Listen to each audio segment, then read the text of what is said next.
बिस्मिल्लाहिर्रहमानिर्रहीम। अस्सलाम वालेकुम। ये रीहीट रैंकिन साइकिल का क्वेश्चन कर लेते हैं, लेकिन उससे पहले थोड़ा बहुत ओवरव्यू कर लेते हैं कि रीहीट रैंकिन साइकिल में कौन कौन से प्रोसेसेस होते हैं और एक्चुअली होता क्या है वहाँ पर। सबसे पहले यहाँ पर पंप से पानी जाता है स्टीम जनरेटर यानी बॉयलर में। बॉयलर उसको स्टीम बना देता है और आगे टरबाइन में भेज देता है। अच्छा, यहाँ पर फ़र्क किया जाता है रैंकिन साइकिल और रीहीट रैंकिन साइकिल में कि आपका टरबाइन यहाँ पर एक नहीं होता, दो दो टरबाइन होते हैं। मतलब कि अब पहले यहाँ पर बॉयलर से हमारे पास यहाँ पर स्टीम आई, टरबाइन ने उसको थोड़ा बहुत वर्क आउटपुट दिया और फिर जो स्टीम आउटसाइड द टरबाइन हमारे पास वापस आएगी, वो कहाँ पर जाएगी? कंडेंसर में जाने के बजाय वैसे तो नॉर्मली क्या होता था, यहाँ से डायरेक्ट कंडेंसर में चल जाती थी, लेकिन हम लोग उस स्टीम को दोबारा रीयूज़ कर लेंगे, इसलिए हम लोग इसको क्या कहते हैं, रीहीट साइकिल कहते हैं। तो हम लोग उसको रीहीट के लिए दोबारा बॉयलर भेज देंगे, मतलब स्टीम आएगी यहाँ से इधर बॉयलर में चल जाएगी और फिर बॉयलर से फिर दोबारा नेक्स्ट टरबाइन में, जो टरबाइन स्टेज 2 है हमारी, उसमें चल जाएगी। फिर वो भी वर्क डन करेगा कुछ और फिर दोबारा कंडेंसर में आ जाएगी और कंडेंसर उसको दोबारा से पानी में कन्वर्ट करके पंप के पास भेज देगा और पंप उसको दोबारा बॉयलर में। इस तरह हमारी साइकिल कंप्लीट हो जाएगी। ग्राफिकली यहाँ पर ये पंप है 5 से 6 तक और 6 से 1 तक सारा बॉयलर है। मतलब बॉयलर यहाँ मतलब ये वाली स्टेज है, यहाँ से लेकर यहाँ तक ये 6 से 1 तक है। और फिर 1 से 2 तक क्या है, ये हमारे पास टरबाइन का है, टरबाइन वर्क का वर्क डन है 1 से लेकर 2 तक। अच्छा, ये बात आपको पहले भी बता चुका हूँ कि स्टीम जनरेटर यानी बॉयलर और कंडेंसर में जो प्रोसेसेस होंगे वो कौन से होंगे? आइसोबैरिक प्रोसेसेस होंगे, मतलब उनमें प्रेशर कांस्टेंट रहेगा। और जो टरबाइन के अंदर होंगे और जो पंप के अंदर होगा वो कौन से प्रोसेसेस होंगे? आइसेंट्रोपिक प्रोसेसेस होंगे। आइडियल केस में आइसेंट्रोपिक प्रोसेसेस होंगे। अभी हम लोग पहले इसको आइडियली स्टडी करेंगे, फिर हम लोग इसका रियल रीहीट साइकिल भी देख लेंगे कि रियल अगर हो तो वहाँ पर ग्राफ में और क्वेश्चन में क्या क्या चेंजेस आ जाते हैं हमारे पास। अच्छा, T1 से T2 तक, फिर T3 हमें यहाँ पर अभी क्वेश्चन पढ़ लेते हैं ताकि हम लोग इसकी बेहतर इसको हल कर सकें। Steam is working fluid in an ideal Rankine cycle. Steam working fluid है, इसका मतलब हमें यहाँ पर सैचुरेशन कर्व ड्रॉ करनी पड़ेगी। मतलब कोई भी पावर इंजन है ना हमारे पास, उसमें पहले वर्किंग फ्लूइड का हमने देखना है कि वर्किंग फ्लूइड क्या चीज़ है। या तो स्टीम हो गया तो एयर होगी, एयर होगी तो हम लोग आइडियल गैस लॉस इस्तेमाल करेंगे, और अगर वाटर होगा तो हम लोग सैचुरेशन कर्व वाले डायग्राम बनाएंगे। Steam enters the first stage turbine at 8 megapascal 480 degree Celsius and expands to 0.7 megapascal. मतलब कि फर्स्ट स्टेज टरबाइन, मतलब जो हमारा पहला टरबाइन है उसमें 8 मेगापास्कल और 480 डिग्री सेल्सियस टेम्परेचर आ रहा है। वो कौन सी स्टेज है? ये हमारे पहले टरबाइन है ना, यहाँ मैं उसको थोड़ा मिटा लेता हूँ ताकि थोड़ा साफ हो। अच्छा, इधर कह रहे हैं कि जो हमारे पास बॉयलर से निकल के स्टीम टरबाइन 1 में जा रही है ना, टरबाइन स्टेज 1 में, उसका टेम्परेचर भी दिया हुआ है, प्रेशर भी दिया हुआ है, तो T1 और P1 हमारे पास आ गया। आगे पढ़ लेते हैं आगे क्या कह रहा है वो। And expands to 0.7 megapascal. मतलब एक्सपेंड कब करती है? जब टरबाइन उसके अंदर से वर्क डन कर लेगा, मतलब ये है ना T1 से T2 तक ये वर्क कर लेगा तो यहाँ पर प्रेशर ड्रॉप आएगा, क्योंकि टरबाइन ने स्टीम की एनर्जी को इस्तेमाल करना है, तो वहाँ पे टेम्परेचर भी कम हो जाता है हमारे पास और प्रेशर भी कम हो जाता है। तो प्रेशर पहले 8 मेगापास्कल था, जब टरबाइन से निकलेगी स्टीम तो उसके पास प्रेशर कम रह जाएगा जो कि 0.7 मेगापास्कल होगा। और वो फिर दोबारा यहाँ पर कहाँ से जा रहा है? दोबारा स्टीम जनरेटर यानी बॉयलर में जा रहा है हमारे पास। और बॉयलर ने उसको क्या करना है? बॉयलर ने उसका टेम्परेचर दोबारा बढ़ा देना, ज़्यादा कर देना। तो आगे लिखा होगा कहाँ तक कितना बढ़ा रहा है, या तो वो इसके बराबर ही बढ़ाएगा, मतलब जितना हमने यहाँ पर 480 कर देगा, या तो 480 से थोड़ा कम करेगा। लेकिन जो हमारा केस में उसमें क्या कर रहा है, यहाँ से ग्राफ से पता चल रहा है पहले T1 से T3 थोड़ा कम है, इसका मतलब कि जो टरबाइन 2 के अंदर हमारे पास टेम्परेचर आ रहा है ना T3, वो 440 डिग्री सेल्सियस है, वो थोड़ा कम है, ये अभी क्वेश्चन में लिखा होगा। The net power output it is then reheated 450 degree Celsius 440 degree Celsius. मतलब कि ये हमारे पास सेकंड टरबाइन का जो इनलेट है ना वो वाला टेम्परेचर आ गया, मैंने नीचे बता दिया। Before entering the second stage turbine where it expands to condenser pressure of 0.008 megapascal. मतलब कि कंडेंसर प्रेशर है आ गया, मतलब जो सेकंड टरबाइन से हमारे पास स्टीम आएगी ना वो कंडेंसर में जाएगी, और वो 0.4 है यानी स्टेज 4 है। स्टेज 4 पे भी हमें उन्होंने क्या बता दिया? प्रेशर बता दिया। और उसके बाद आगे हमारा क्वेश्चन कंप्लीट हो जाता है। और उन्होंने एक एडिशनल हमें चीज़ बताई हुई है, यहाँ पर 100 मेगावाट उसकी पावर आउटपुट है। पावर आउटपुट का मतलब है कि वर्क आउटपुट, और वर्क आउटपुट का मतलब है कि कैपिटल W। ये पूरे स्टीम पावर प्लांट की उन्होंने जब दिया होता है तो उसका मतलब कैपिटल W की वैल्यू दी हुई है।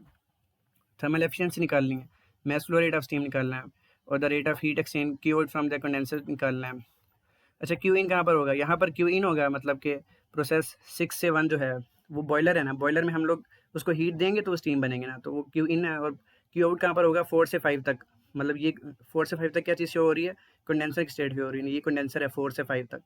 तो 4 से 5 में कंडेंसर आ गया, कंडेंसर ने उसको पानी बना देना है, और वो भी कांस्टेंट प्रेशर पे काम करता है। मतलब कि 4 पे भी जो हमारे पास प्रेशर है वो यहाँ पे भी 5 पे भी वही प्रेशर रहेगा। ठीक है, समझ रहे हो ना। अब क्वेश्चन को सॉल्व करने के लिए हमें सबसे पहले ये पता होना चाहिए कि स्टीम टेबल पर हमें कोई भी किसी भी पॉइंट पर किसी भी स्टेट पर जब दो वैल्यूज़ पता चल जाती है ना, किसी भी दो चीज़ों की वैल्यू, तो हम लोग बाकी वैल्यूज़ निकाल लेते हैं। तो सबसे पहले हमें देखते हैं कि हमें दो वैल्यूज़ कहाँ पता है। तो हमें T1 और P1 तो पता है क्वेश्चन से कि T1 480 डिग्री सेल्सियस है और P1 कितना 8 मेगापास्कल। तो स्टीम टेबल में चल जाते हैं कि 480 डिग्री सेल्सियस और 8 मेगापास्कल पर क्या कहाँ हम लोग लाई कर रहे हैं, हम लोग हमारी H1 और S1 क्या चीज़ है। स्टीम टेबल चल जाते हैं, 8 मेगापास्कल वाले में चल जाते हैं। ये आ गया 8 मेगापास्कल। ये इसमें हमें हमारा टेम्परेचर कितना है, 480 डिग्री सेल्सियस है ना, ये देखो 480 डिग्री सेल्सियस। अब इस पे हमें क्या चीज़ चाहिए यहाँ पर, सेकंड कॉलम, थर्ड कॉलम और फोर्थ कॉलम। मतलब थर्ड कॉलम पे हमारी एंट्रोपी, सॉरी एंथैल्पी है, और यहाँ पर एंट्रोपी है फोर्थ कॉलम में। तो हमारे पास एंथैल्पी कितनी आ जाएगी, 480 भी है, 3348.4, और एंट्रोपी कितनी आ जाएगी, 6.6 आ जाएगी, जो कि हम लोग यहाँ पर लिख लेते हैं, कॉपी कर लेते हैं। यहाँ पर ये लिखा हुआ है, एंथैल्पी 6.6 लिख दिया, और वो एंट्रोपी सॉरी एंट्रोपी 6.6 लिख दी, और एंथैल्पी 3348.4 लिख दी। ठीक है ना। अब हमें स्टेट 2 के ऊपर जाना है कि स्टेट 2 पर हमें क्या क्या पता है और क्या क्या नहीं पता।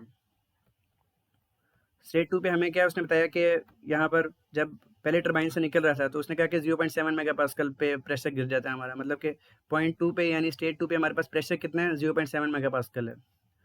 0.7 मेगापास्कल है, और सिर्फ हमें प्रेशर पता है और कुछ भी नहीं पता यहाँ पर।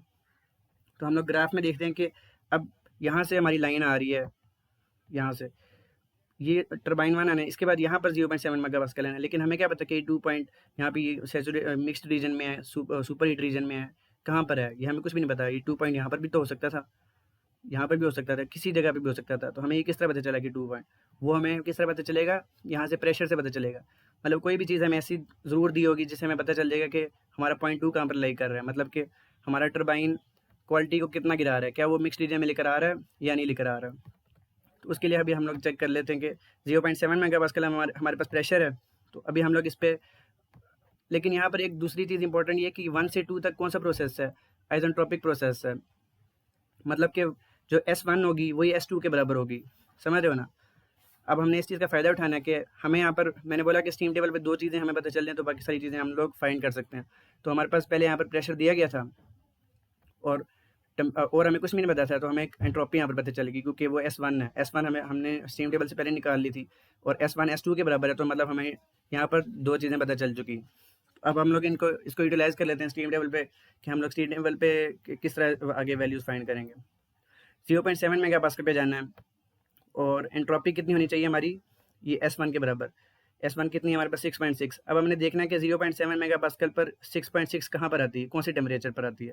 तो इसके लिए स्टीम टेबल पे चल जाते हैं हम। तो 0.7 मेगापास्कल में जाते हैं, 0.5, और ये 0.7 मेगापास्कल दे दिया। अब यहाँ पर हमने देखना है कि किस जगह पर एंट्रोपी 6.6 आती है हमारी, हमें कितनी चाहिए 6.6, लेकिन यहाँ पर तो शुरू ही कहाँ से हो रही है, 6.7 से। मतलब कि जो उसका सेचुरेशन टेम्परेचर है, सेचुरेशन टेम्परेचर है 0 पॉइंट जो भी है, वो वहाँ पर स्टार्ट ही 6.7 से हो रहा है, और 6.6 तो इससे कहीं पीछे लाई कर रही है। और ये कौन सा रीजन है, टेबल A4 देख रहे हैं, यानी कि हम लोग सुपर हीटेड रीजन देख रहे हैं। सुपर हीटेड रीजन में हमें 6.7 मिल रहा है, मतलब कि सुपर हीटेड रीजन में ज़्यादा मिल रही है, तो हमें तो कम चाहिए। तो इसका मतलब हम लोग कहाँ पर आ गए, हाँ मिक्सड रीजन में आ गए। मिक्सड रीजन में आगे तो इसका मतलब हम लोग स्टीम टेबल में ऊपर मिक्सड रीजन में चल जाते हैं, A3 में चल जाते हैं। वहाँ पे जाके देखते हैं किसी 0.7 मेगापास्कल किधर है। यहाँ पर हमारे पास बार्स में 0.7, यहाँ पर हमारे पास अभी मैंने आपको बताया कि हम लोग मिक्स्ड रीजन में क्यों जा रहे हैं, क्योंकि जो 0.7 मेगापास्कल पे हमें एंट्रोपी मिल रही है ना, वो 6.6 है, 6.7 है सॉरी। तो हमें इससे कम चाहिए, तो इसका मतलब हमें मिक्स रीजन में मूव करना पड़ेगा। और 0.7 मेगापास्कल किसके बराबर होते हैं, 7 बार के बराबर होते हैं। तो मतलब हमें स्टीम टेबल पे जाके 7 बार वाली वैल्यूज़ देखनी है, जहाँ पर ऊपर मिक्स्ड रीजन है। समझ रहे हो ना क्या कर रहा हूँ मैं, ये आ गया। और ये 7 बार वाली सारी लाइन आ गई। इसको मैं हाईलाइट कर लेता हूँ ताकि आसानी हो जाए। हाईलाइट। अच्छा, अब यहाँ पर हमें पता चल गया कि हम लोग मिक्स रीजन में हैं। अब एक बात इंपॉर्टेंट ये है कि जब भी हम लोग मिक्स रीजन में आ जाएंगे ना, ये हर क्वेश्चन के लिए बता रहा हूँ, तो हम लोग मिक्स रीजन के अंदर जो क्वालिटी का फॉर्मूला आता है ना, वहाँ पे क्वालिटी का लेना देना आ जाता है ना। मिक्स रीजन इसका मतलब है यहाँ पर कुछ थोड़ा सा वाटर है, थोड़ा सा वेपर है। कितना वाटर है कितना वेपर है हमें क्वालिटी बताता है। यहाँ पर हमें क्या पता चल रहा है कि यहाँ पे इसकी कोई ना कुछ क्वालिटी है, और हमें S2 की वैल्यू पता है। तो हमारे पास क्वालिटी का फॉर्मूला नहीं होता, वो जो कोई भी हम लोग H1 हो तो H1 is equal to HF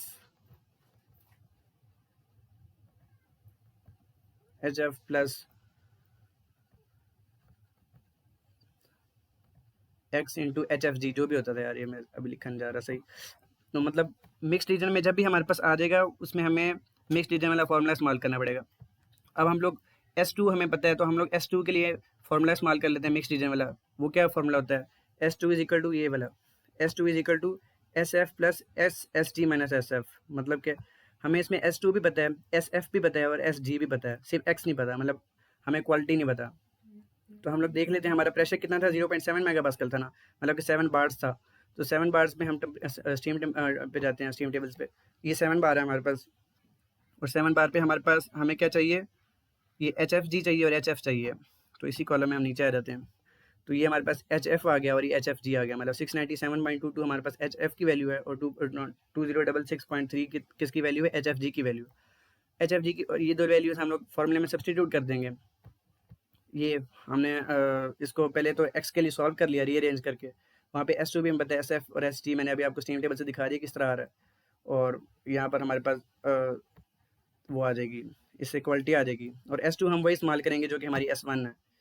ये हमारी S1 थी ना, S1 इज इक्वल टू 6.6, क्योंकि S1 और S2 क्या चीज़ें बराबर है, क्योंकि आइसोट्रोपिक प्रोसेस है। ठीक है, आइडियली। रियल में वैसे ऐसा नहीं होता, अभी रियल का भी पढ़ लेते हैं थोड़ी देर बाद। अब हमने क्या करना है, S2 हमारे पास क्वालिटी आ गई, क्वालिटी की मदद से हमने अब एंथैल्पी फाइंड करनी है। यहाँ पर असल में हमें ना हर पॉइंट पे एंथैल्पी चाहिए होती है, क्योंकि अगर हमें 6 से 1 तक कौन सा प्रोसेस है, बॉयलर है।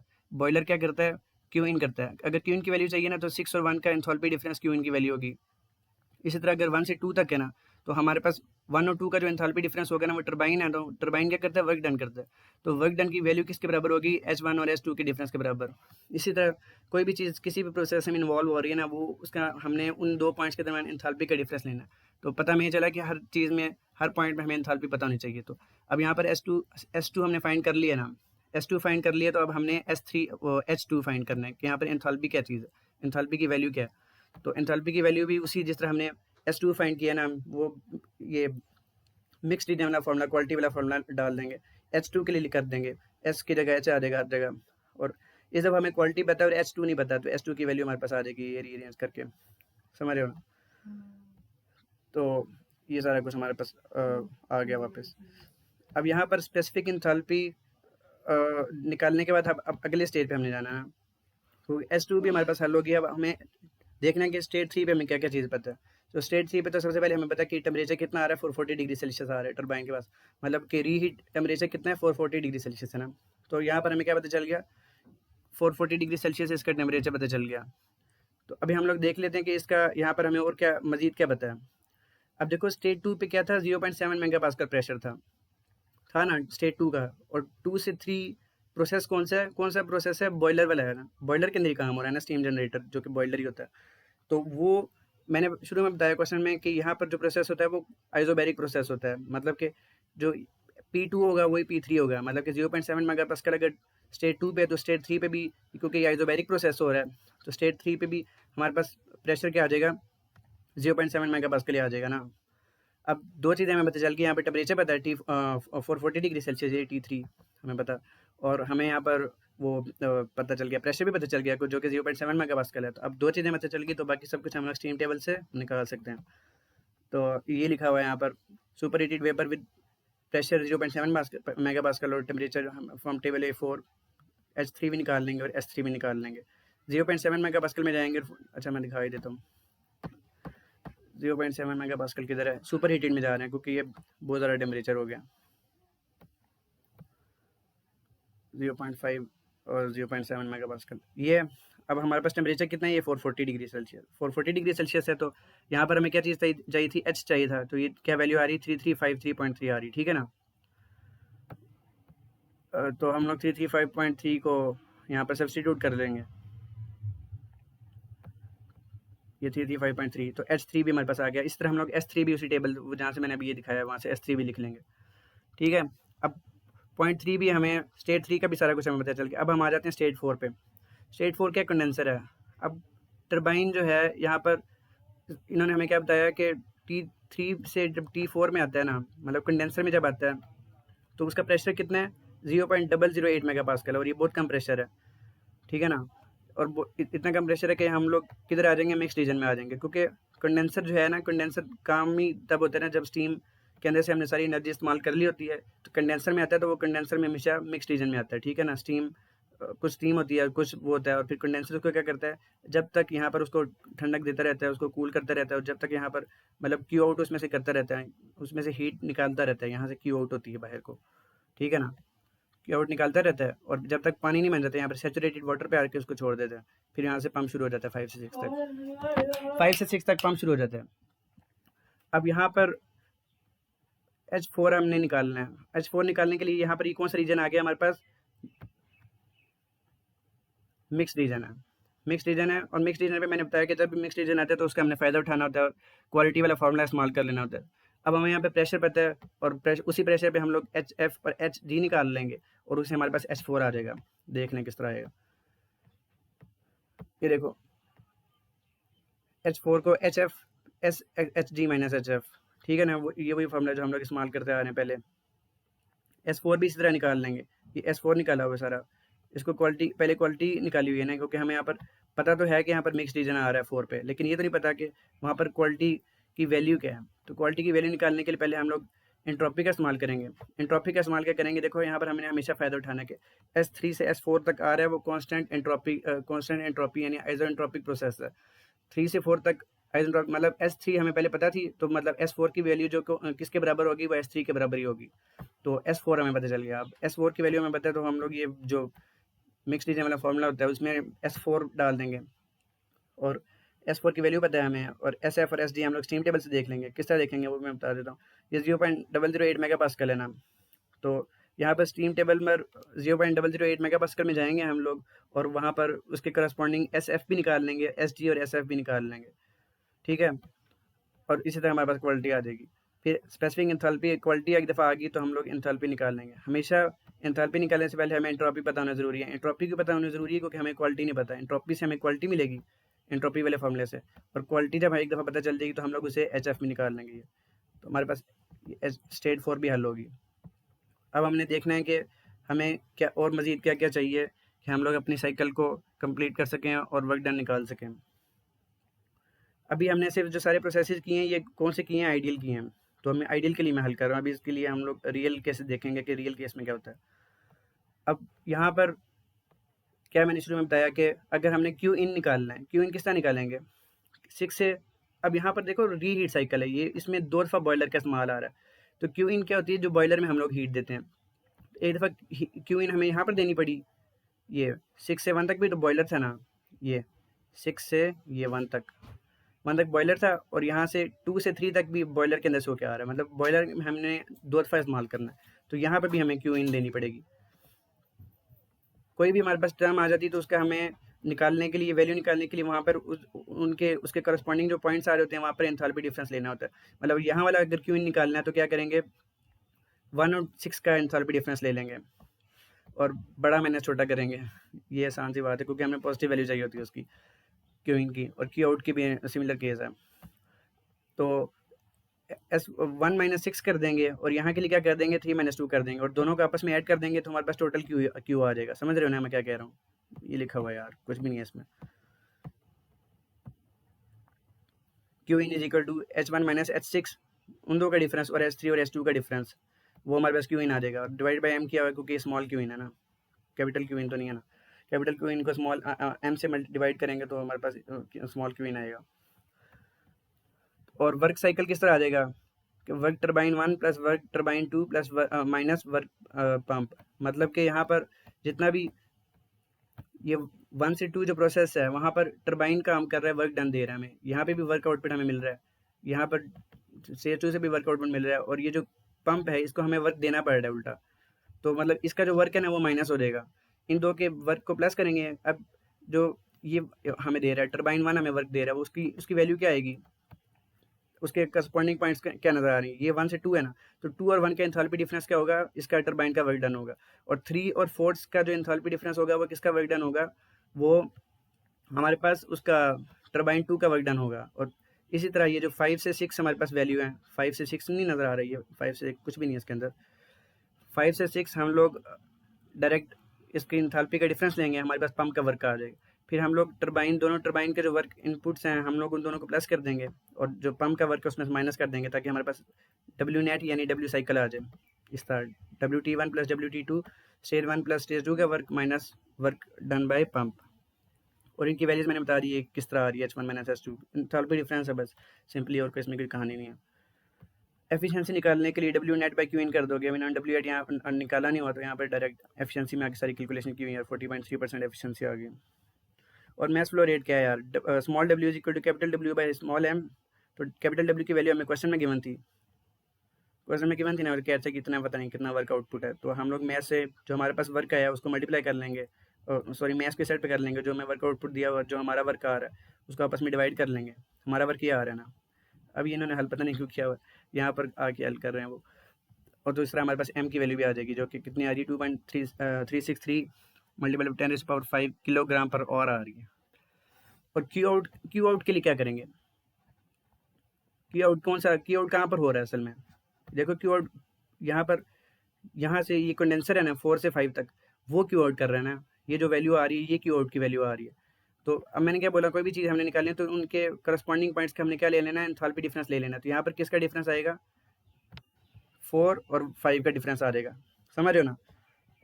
4 और 5 का डिफरेंस हमने लेना है ताकि हमारे पास क्या आ जाए, क्यू आउट की वैल्यू आ जाए, और उसका मैथ्स हमारे पास आ गया तो उसे मल्टीप्लाई कर देना ताकि हमारे पास बड़ा क्यू आ जाए।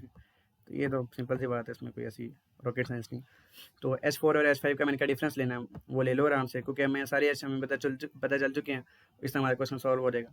अब हम देखते हैं कि अगर हमारे पास ये रियल रीहीट साइकिल होती है, मतलब कि रीहीट साइकिल विद इरिवर्सिबिलिटीज़, इरिवर्सिबिलिटीज़ जब आ जाती हैं तो इसका मतलब हमारे पास जो है वो एफिशिएंसी कम हो जाती है, क्योंकि उसके अंदर आइडियल प्रोसेस नहीं रहता, लॉसेज आ रहे होते हैं। तो एंट्रोपी हमारे पास ना, तो आइसोट्रोपिक प्रोसेस पूरा होता है और हमारे पास एफिशिएंसी की जाती है। अभी मैं बताता हूँ क्या। अब देखो हमारे पास पहले क्या हो रहा था, 1 से 2 तक हम लोग क्या कंसीडर कर रहे थे, आइसोट्रोपिक प्रोसेस कंसीडर कर रहे थे ना पिछले टरबाइन वाले केस में। 1 से 2 तक क्या होगा, आइसोट्रोपिक प्रोसेस। लेकिन रियल में ये 100% आइसोट्रोपिक प्रोसेस नहीं होता है। मतलब अगर 1 से 2 एक वर्टिकल लाइन है, इसका मतलब 1 से 2 तक लेकर 100% आइसोट्रोपिक है।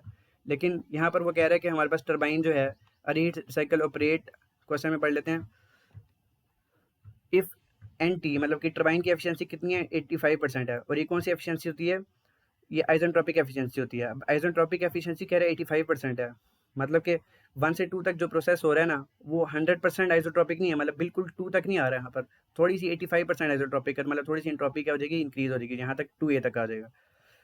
2S हम कह रहे हैं जो आइडियली हमने देखा था, और अब 2A उसको हम कह रहे हैं कि जो असल में हो गया एक्चुअल में, A से एक्चुअल और S से आइसोट्रोपिक, 100% आइसोट्रोपिक होता है ना।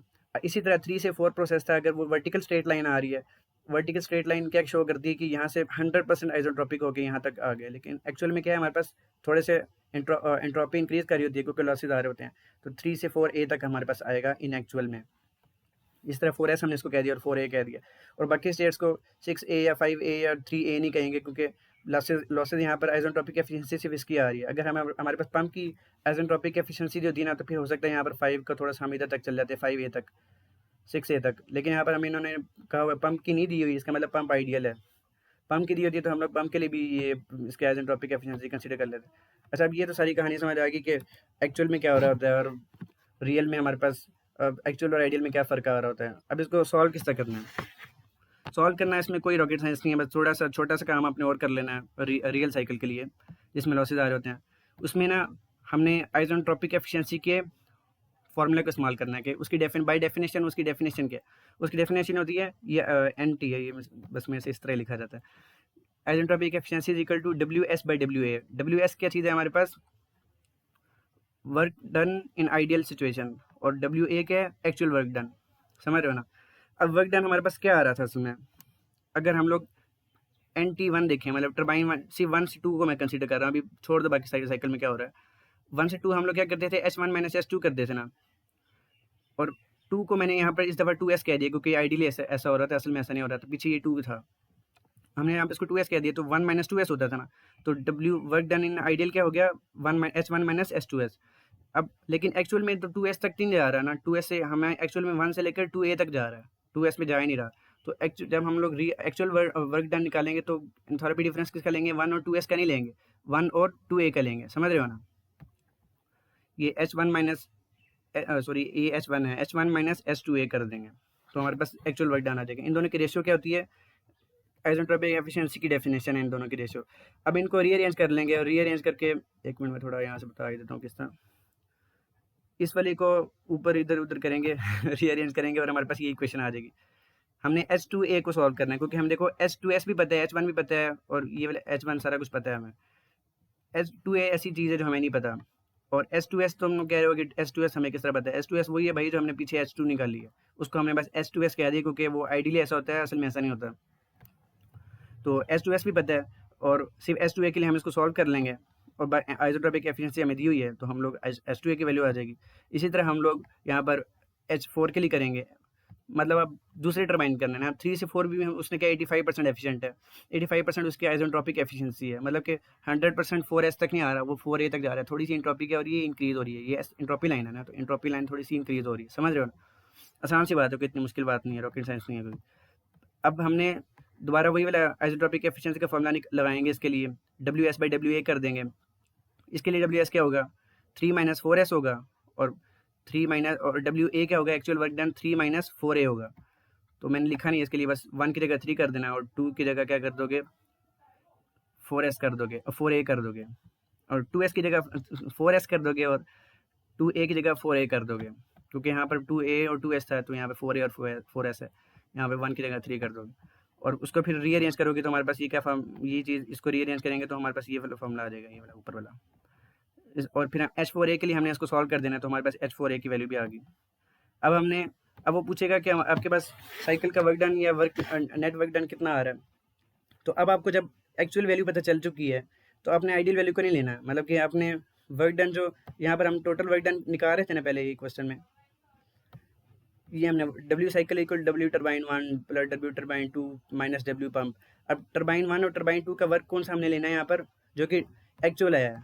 एक्चुअल कौन सा आया है, ये वाला आया, मतलब H2A की जो वैल्यू आई है ना, वहाँ पर हमने अब उसकी जगह H2S जहाँ पर हमने इस्तेमाल किया था ना, वहाँ पर हम लोग H2A इस्तेमाल कर लेंगे। सिंपल सी बात है कि जहाँ पर H4 खाली इस्तेमाल किया था ना, मतलब कि H4S था जो एक्चुअली कि आइसोट्रोपिकली, ये देखो यार 3 से 4 आ रहा था ना, तो H3 - H4 जहाँ पे किया था ना, तो वहाँ पे H3 - H4A कर दोगे, क्योंकि 4A की वैल्यू तुम्हारे पास आ चुकी है, ये 4A है, और ये 2A तुम्हारे सामने पड़ा है, कुछ भी नहीं है इसके अंदर। H4 और H2A और H4A आ गया आपके पास, तो आपने जहाँ पर H2 इस्तेमाल किया था वहाँ पे H2A इस्तेमाल कर देना है, जहाँ पे 4 किया था 4S दोबारा बोल रहा हूँ। और एफिशिएंसी इस तरह निकाल लेनी है, इस तरह वर्क डन निकाल लेना जो आपको पूछा है। अब इसमें एक बात आप नोट करेंगे, क्योंकि इस सिस्टम में लॉसेज आए थे, तो इसकी एफिशिएंसी 35% आई है, और पहले वाले केस में हमारे पास एफिशिएंसी कितनी आई थी, 40.3% आई थी, आई थिंक। सो इंशाल्लाह आप लोगों को समझ आ गया होगा, ठीक है।